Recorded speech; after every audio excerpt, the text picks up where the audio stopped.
আমার ১২ বছরের সম্পর্ক। সমস্যাটা একটাই, চাকরি।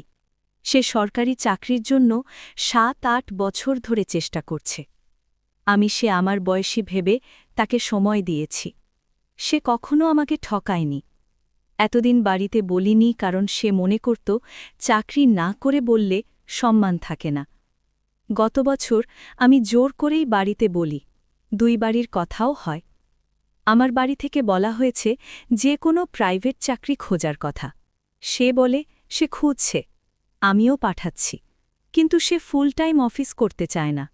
তার কথা এমন হালকা কাজ করবে যাতে পড়ার সময় পায়, সকালে পার্ট টাইম, বিকেলে পড়াশোনা।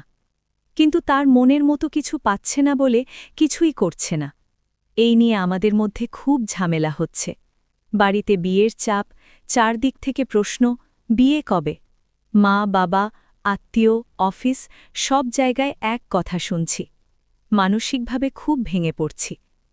সে রেলের ২টো পরীক্ষা দিয়েছে, কিন্তু পরীক্ষা খারাপ হওয়ার দায় আমাদের ঝগড়ার ওপর দেয়। বলে আমি তাকে শান্তিতে পড়তে দিই না। আবার আমি যদি বলি ছেড়ে দিতে, বলে সব ঠিক করে ফেলেছিস, এখন কেন বলছিস? ১২ বছরের সম্পর্ক ছাড়তে কষ্ট হচ্ছে, আবার পরিবারকেও আর সামলাতে পারছি না।